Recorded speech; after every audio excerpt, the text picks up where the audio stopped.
Good morning. OPB here, coming at you with a quick video. Alright, I apologize for the lighting. It's 3 a.m. in the morning here, so there's not that much light and I'm driving, and it's illegal to drive with the dome light on, so that won't be happening.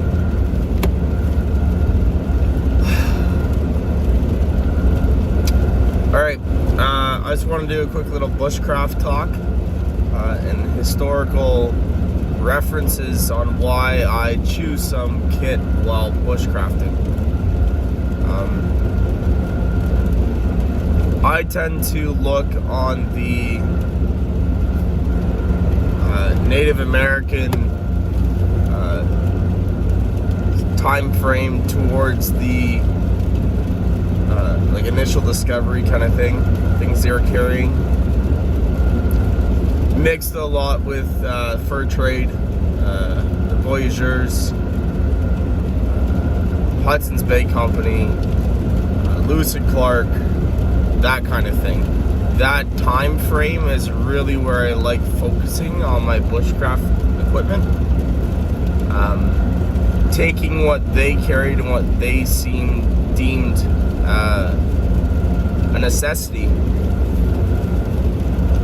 and either using modern items that replicate that, or using modern reproductions of that equipment. There's a very famous knife here in Canada. It's called the Canadian bush knife. You can look it up. I like that knife. I've had one for many years. It's very old. I'd honestly say it's probably close to 70 years old. It's a family heirloom. High quality, Canadian made, hand forged knife. Sorry guys, need a caffeinate.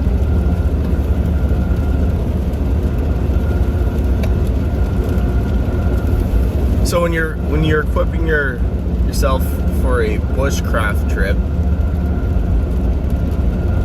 personally I would go with higher quality.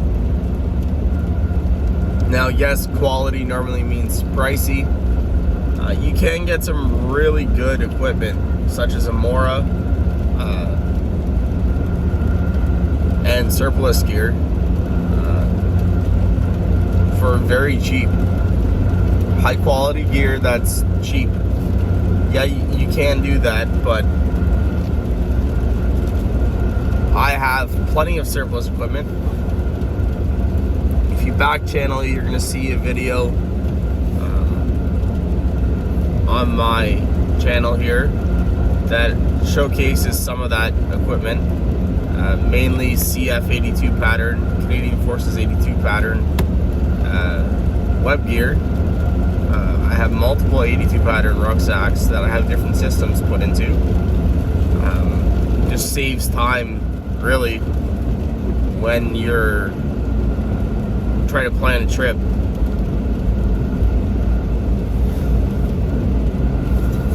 I have one for wet weather, one for fall and winter, one for late spring and all through summer kind of thing. Kind of what I do. It's all pre-packed, so when your buddy calls you and says, hey man, we're going camping, you want to come, and it's last minute, well, I'm already packed, so sure, I just got to grab my food sack, throw it in there, and I'm good to go, right? That's what I do personally. But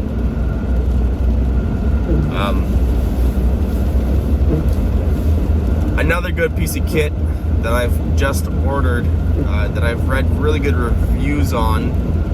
I can't remember how to pronounce it properly, so I apologize. Is the Savota Jarl medium-sized pack. It's a modern take on the 1960s Swedish style rucksack. It's got Molly on it, comes with custom pouches, or you can buy custom pouches for it. Doesn't come with them.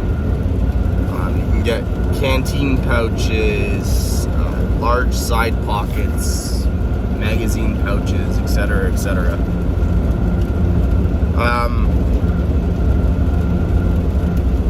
I recently just ordered one. I'm going to be testing it out. Granted, my 82 rucksacks, there's nothing wrong with them. They work perfectly fine. The only issue that I do have with them is since the Canadian military still uses them, I get questioned a lot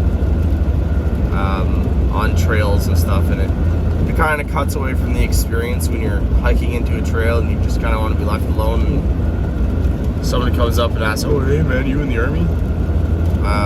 It gets kind of annoying, right?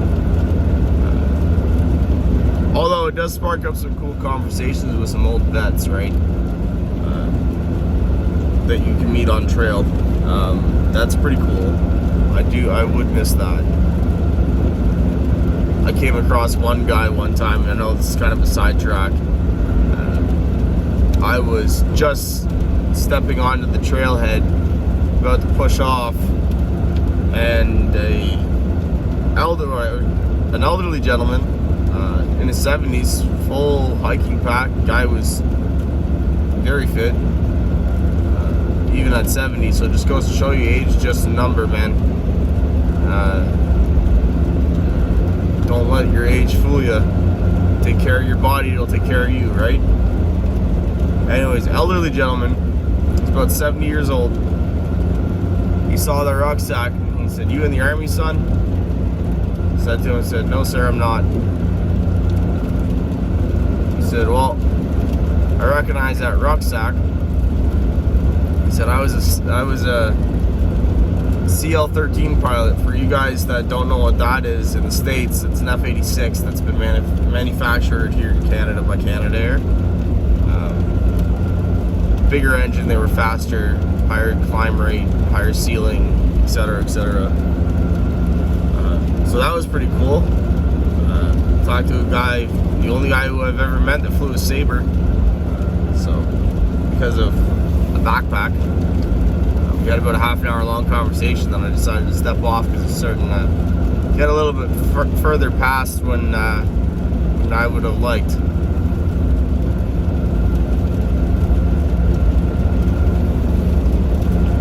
Anyways, so your quality of gear, truthfully, doesn't really matter.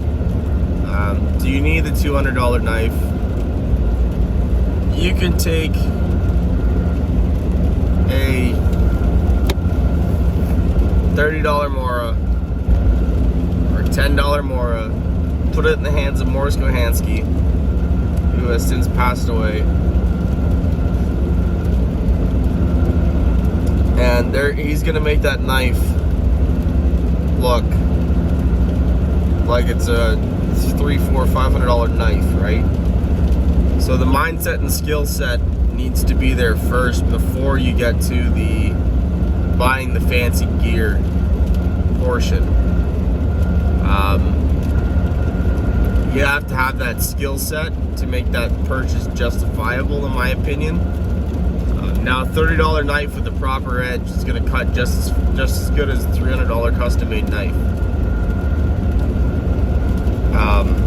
And there's some knives out there that go far past $300. The fact that I think anyone would spend over $300 on a knife, in my opinion, is personally a bit much. Like my go-to Bushcraft knife, I think was like $120 Canadian. It's got a good edge on it. It does exactly what I need it to do, and I have no complaints. Right? It's full tang, etc., etc. And I do have multiple Moras. There's 3 of them right now that I can grab. So,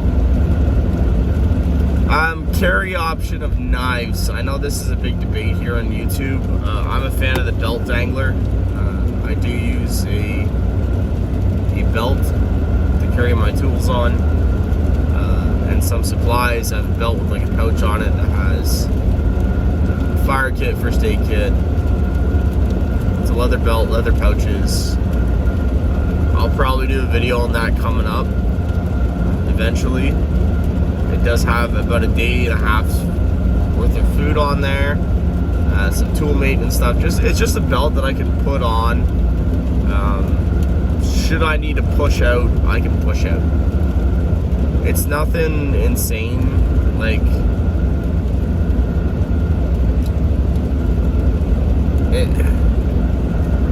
it's basically a civilian take on a web belt that's not going to draw as many eyes, right? People can tell it's not military, so they're not really going to look at you. I find the second that you start using even a little bit of military gear, you start getting looked at, right? Especially on trails and stuff like that. Like, there's nothing wrong with them using an Alice pack or an 82 pattern ruck or what have you. But I think that the hiking culture is the latest and greatest. Like, almost look down on you subconsciously that you're doing it with that kind of gear. I don't know, maybe I'm speaking out of turn, but that's what it seems like to me here, where I'm at in Canada. I feel like people think it's a rich person sport, you know what I mean?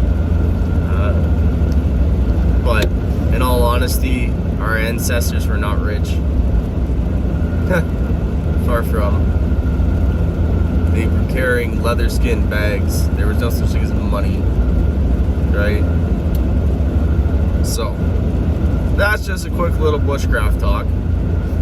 If you like what you've seen on this channel, don't forget to like, share, and subscribe. Leave a comment down in the comment section below.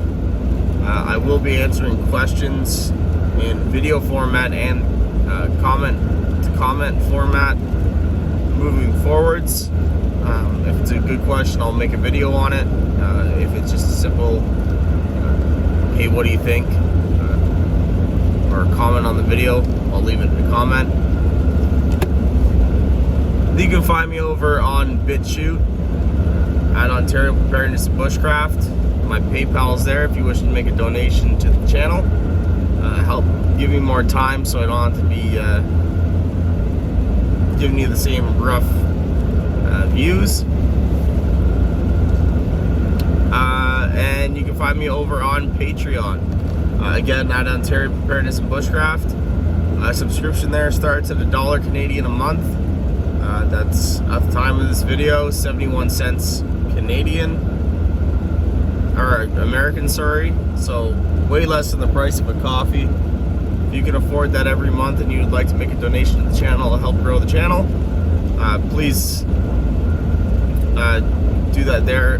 There will be some custom content coming forwards that you should pay attention for on Patreon.